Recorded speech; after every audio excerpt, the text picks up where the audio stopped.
দেখেন বিএনপি জুলাই সনদ মানবে না, তো কি হবে বিএনপির?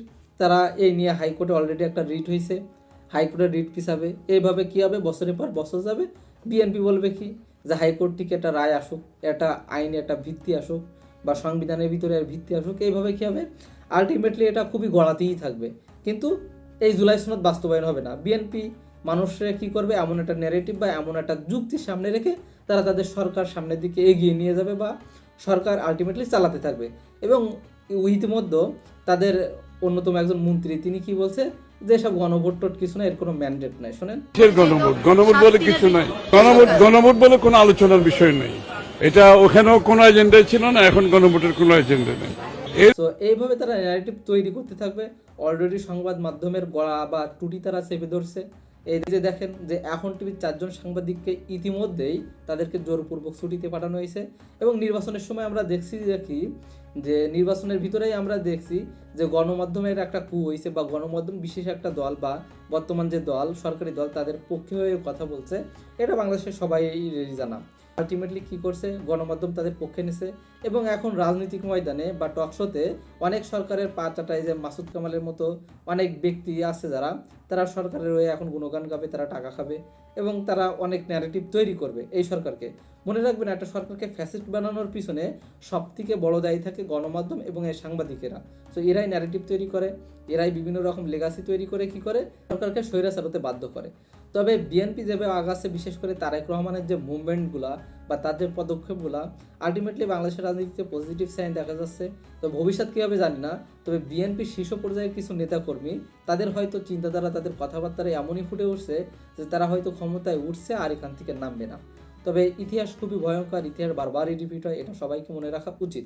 তবে জুলাই সনদ যদি তারা না মানে, বা জুলাই সনদ যদি তারা এইভাবে পিছায় বা এইভাবে বাস্তবায়ন না করে, আলটিমেটলি তাদের জন্যই এটা খুবই অশনি সংকেত। কারণ জুলাই সনদে যদি ভিত্তি না থাকে, তাহলে এই অন্তর্বর্তীকালীন সরকারের কোনো ভিত্তি নাই, তাহলে এই যেই নির্বাচনের কোনো ভিত্তি নাই, তাহলে বর্তমান যে সরকার তারা এক্সিস্টিং ক্ষমতায় আছে তাদেরও কোনো ভিত্তি নাই। সো তাদের ভিত্তির জন্য, নির্বাচনের ভিত্তির জন্য, সব কিছু বৈধতার জন্য জুলাই সনদকে বৈধতা দিতে হবে। সো দেন বৈধতা যদি দেওয়া হয়, তাহলে কী হবে, তাদের সরকারই বৈধতা পাবে। আর যদি না হয়, তাহলে আজকে তারা হয়তো ক্ষমতায় আছে, তাদেরকেও কিছু করতে পারছে না, কিন্তু পরবর্তীতে যখন অন্যরা ক্ষমতায় আসবে, তখন কী হবে, আলটিমেটলি তাদের এটা বিচার শুরু হবে।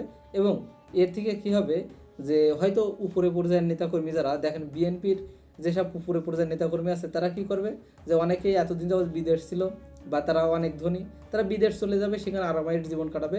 যখন যেমন আওয়ামী লীগের নেতাকর্মী এখন আছে, যারা উপরে পর্যায়ে, শীর্ষ পর্যায়ের নেতাকর্মী ছিল, সো তারা লুটপাট করে এখন বিদেশে সুখী জীবনযাপন করছে। কিন্তু গ্রামে বা দেশে যেসব নেতাকর্মী আছে, যারা পাস হেঁটে গেছে, তারা এখন জেল জরিমানা মামলা খেয়ে হয়রানির শিকার আছে। সো আলটিমেটলি বিএনপিরও ঠিক এরকমই হবে। যদি বিএনপি জুলাই সনদ না মানে, বা তারা যদি একটা স্বৈরাচার হয়ে উঠতে চায়, তাহলে ওই দিন শেষে কী হবে, যে তাদের সব নেতাকর্মী বিদেশ পালাই যাবে ঠিকই, কিন্তু তাদের তৃণমূল পর্যায়ে যেসব নেতাকর্মীরা আছে আওয়ামী লীগের মতোই, তারা কী হবে, যে মানুষের হাতে খুন গুমের শিকার হবে। এবং আলটিমেটলি কী হবে, তারা যে বাকি জীবনটা এই মামলা বাণিজ্য বা এই যে মামলা নিয়ে কোর্টের দরজায় দরজায় ঘুরে ঘুরে তাদের দিন যাবে। এরকমভাবে তারা নির্যাতনের শিকার হবে, তাদের এবং তাদের পরিবার। সো আলটিমেটলি আমি বিএনপির যদি জুলাই সনদ না মানে, তাহলে তার এই ভবিষ্যতে এইভাবে ছাড়া দেখি না। কারণ জুলাই সনদ না মানলে বিরোধী দল মাঠে নামবে, এবং খুব দ্রুত সামনে হয়তো আরও একটা গণ অভ্যুত্থান হবে। সেটা আজ হোক, কাল হোক, বা 5 বছর 10 বছর পরে হোক, সেটা হতেই হবে বা হবে। ইতিহাস তেমনটাই বলে।